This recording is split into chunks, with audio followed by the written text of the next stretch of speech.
love the chase and the hunt, and I set the pace when I'm running. I always take what I want and I always give it 100. Don't need a bank, no I'm funded. Play the game like it's nothing. I'm always thankful for something. Don't take for granted, stay humble. Now waiting, better believe in your mind, cause it's everything. You can mold, shape, find almost anything.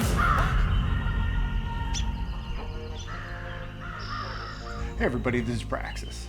In this video, I want to talk about a counterpoint to a video that I did recently on the geopolitical situation in the world and how I see it unfolding through 2024.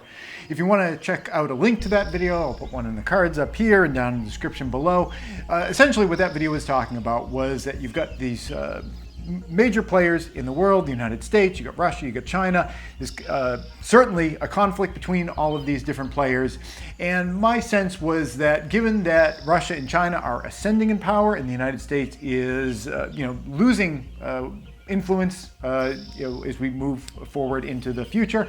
The likely scenario that I saw unfolding was not that the United States would fold or that Russia or China was going to fold, but probably that there was going to be armed conflict, and it would be precipitated by the United States creating or allowing to be created some sort of event that we would be seen as being like a victim. We get attacked somehow. We put ourselves in harm's way. We get attacked, and using that to have a more kinetic version of this conflict happen sooner rather than later, with the idea there being that the sooner it happens, the better the position of the United States versus its adversaries. I said that I thought that was a fairly likely scenario that I saw unfolding over the next couple of years, but it's not the only possible scenario. And in this video, I want to talk about another possibility that could happen. I don't think that it's likely to happen for reasons that I will discuss in this video, but it's worth mentioning. I know that several years ago, I did a video that was titled something about like 60 days until food riots in the United States. A lot of people watched that because it had like this inflammatory kind of title. It's like, oh, these horrible things are going to be happening. Those are the only videos people tend to click on here on YouTube. People will tend to blame us, the YouTube channel, prepping channel hosts, for putting those videos out there. But the reason we do it is because people don't watch the videos about like how to plant a carrot. Nobody cares about that. They just want to know like when's the riots happening. So this video was about a political struggle domestically within the United States, where there were the Democrats on one side, and this was back when Donald Trump was president, him on the other, and there was this power struggle going back between them, where there were budgetary issues being discussed, and the idea of the food riots was that if certain programs were going to be cut, that would cut things like food stamps to people. There'd be hungry people, there'd be people with hungry kids, and that can usually lead to unhappy people who sometimes riot. Now, as it turned out, if the Democrats had backed down those programs had been cut, that was a potential outcome of that scenario. But as it turned out, it was Donald Trump who folded. He backed down, and because of that, I'm not going to say those food riots will never happen. I think that we just kind of kicked the can down the road, but they didn't happen within those 60 days. So whenever there is a possibility of one side or the other backing down, it is possible that one side will back down. Now, again, I'll just reiterate that the situation that I see going on in the world right now, I don't think that it's likely that Russia or China are going to back down. They are getting stronger and stronger by the year. And if you're in a position where things get better and better for you, and you are in a conflict with someone, and your position against that person becomes more and more advantageous to you the longer the conflict goes on, you're very unlikely to suddenly say like, well, I don't want to see this go any further because things just get better and better for me. You're not likely to back down if things are improving for you the longer that conflict goes on. You might back down if things are getting worse for you the longer the conflict goes on. And that's what we're going to talk about in this video is it likely that the United States might actually just back down? We do have a historical track record of backing out of situations. We always call it victory. We declare victory and then leave. But the Vietnam War was one situation where we declared victory and then left. Clearly that was not a victory. The Afghanistan war recently was another one where we declared victory and then we left. When the Afghan war began, you had the Taliban in control of the country, and when the Afghan war ended, you had the Taliban in control of the country still, but with a heck of a lot of extra weapons that we kind of donated to them. So, there are all sorts of situations where the United States, loses a conflict, it declares victory, and then leaves. But I don't think that that's likely to happen in this particular circumstance. And the reason for that is that in the past, whenever the United States has gotten into a conflict or has backed out of a conflict, it's done so because it was politically popular, it was politically advantageous at the very least. Maybe not popular, but politically advantageous to do so at the time. And I don't see it as being politically advantageous to people who are in power here in the United States to bow out of the conflict that we are seeing right now between the United States and China, the United States and Russia. And the reason for that relates to the United States' position in the world that we have been enjoying pretty much since the end of the Second World War, where we have been pretty much the top dog. There was a little bit of a Cold War that went on that bounced around for a while, but once the Cold War ended, the United States has been on the top of the world, and that has been really just economically, militarily. I'm not saying culturally, but the United States has been on the top of the heap in terms of military power, economic power, for the past several decades, and that has had an impact. It has had an influence on the lives of the people living here, including myself, where we can go to the store and we can buy products for an incredibly small amount of money.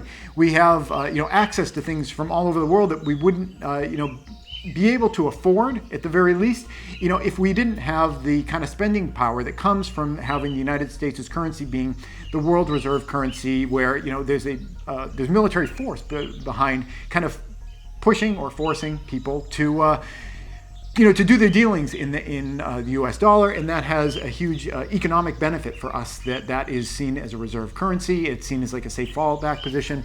It gives us a lot of ability to get into incredible amounts of debt, which we've certainly taken advantage of. And once that situation changes, and it will eventually change, but once it does change, all of the positive things for people here in the United States that flowed from that, they're going to go away.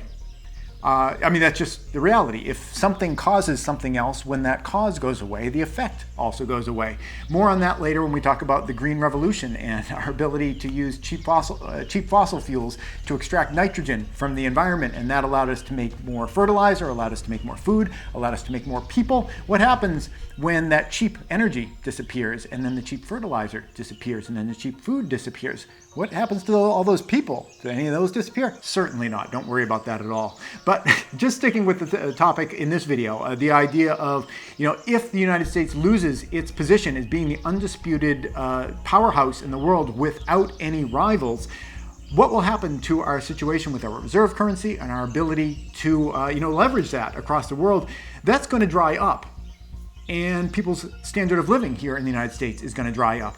And like I mentioned, if the United States politicians bow out of these conflicts, declare victory, and then leave, there's tons of idiots here that are totally going to believe it. Just like they believe that we won in Vietnam, won in Afghanistan, and everything. There are tons of people that would believe that, but the reality of the economic impacts of that are going to be felt. People aren't generally going to be smart enough to realize that, oh, you mean the reason I can't buy that, avocado for only $2 anymore, only $2? We say, $2 is like crazy price for an avocado today, but in the future, if the price is much higher, the reason they won't be able to get that avocado for only $2, they may not tie it back to the idea that, oh, that was because we lost the world reserve currency. They aren't going to tie it back to that necessarily, but they're going to be upset. People, Americans, are going to be upset by the fact that they can't buy enormous amounts of food with their currency anymore, and they're going to blame politicians for that. And the politicians, that's why you go to like politician school, is to learn about this stuff. Politicians are going to understand that, and it is not going to be politically advantageous to be a politician following the United States losing its world reserve currency status, or being seen as being the undisputed, arbiter of everything across the planet. Now, I think to anybody with a brain, it's pretty clear that the writing's on the wall already for all of that. And again, like I mentioned, not every American has a brain, clearly, but it doesn't really matter whether people appropriately tie it to the cause. People just tend to blame their politicians. If the economy is doing really great here in the United States and there is an incumbent president, they tend to stay. The strong economy may and generally doesn't have anything really directly to have done with the president at the time, but they inappropriately get the credit for it. In the same way, if the economy is not doing so great, it may have nothing to do with any of the president's policies, but they tend not to be able to keep their job if the economy is not doing particularly well. Again, it doesn't have anything to do with whether they caused it or not. If things are economically going great here, the politicians do well. If things are economically not doing so great, there's going to be a shakeup. Politicians understand that, and because of that, politically, it is not going to be advantageous to allow the United States to, fade gracefully into the night in that way. One thing that is popular with politicians is war. And politicians, again, know that. People make fun of politicians. They say how stupid they are, but, they can at least figure that out. And for that reason, I think that it is very unlikely that the United States is going to gracefully bow out of these conflicts. I think that it's very unlikely that the ascending nations, Russia and China, are going to gracefully bow out of this conflict. And because of that, because of the unwillingness of any of the players to come to any kind of a compromise, because it would just be politically very difficult for the leaders in those countries. Because of that, that's why I stand by what I was suggesting in the earlier video, link down in the description below if you want to check that out, about why I think and how I think things are going to proceed such that the United States is going to be the player that is going to try to get this conflict to intensify sooner rather than later, because the longer we wait, the less powerful our hand is going to be. So that's it. Just another rosy video from Praxis. Next time I do a video, I promise it's not just going to be me chit-chatting about why people should take prepping at this point seriously. I think it's important to do videos about this, so to remind people about the importance of what we do and the reality of the benefits that we are going to be able to reap from our preps in a bad situation. That doesn't mean that I'm looking forward to any of the, these kind of negative scenarios that I talk about. I really wish that humans could just grow up and, learn how to adult and, work together to have a future where, we wouldn't have any of this kind of ridiculousness. Because with all the human capital, with all the ability of humans to do things and network together and come up with ideas, the fact that we just piss it away fighting with each other, it's just really unfortunate and it's tragic. And I try to be realistic about it, and I understand that if something is likely to happen, whether you want it to happen or not, it's best to be prepared. So that's what we do here on this channel, and I will be having some new videos coming up for you guys on that topic. In particular, this space right here, it is it's the middle of December right now. Middle of December. Granted, we haven't really had winter here because of, I don't know, the climate seems like it's changed for some reason. I'm not sure why that might be. Could it be connected to anything? I don't know. But, aside from the fact that it's, we haven't had much of a winter, outside of the greenhouse, inside the greenhouse, it is really comfortable. We've got some new pumpkins coming up over here. I don't think they're really going to survive the winter, but I want to share with you everything we've got going on in this greenhouse, all watered with gray water. That's going to be a whole other video. We're going to go over all that stuff. But if you have the means to create a greenhouse attached to your house as a kind of a buffer, like an entryway, there are so many benefits to it that we'll get into that in the next video. But for now, I appreciate you guys sticking around to watch this video. I hope that people are able to resolve things in a way that is, constructive and not, doesn't lead us towards nuclear war. But I'm not going to stake my survival on it. That's it. Thanks for watching. Hey YouTube preppers, if you enjoyed this video, here's another one that I think you might like. But before you click on it, I wanted to take a moment to thank all the people on the right-hand side of your screen. They help to support all the work that I do here over at patreon.com. If you'd like to join them and get your name added to the list, the link's below.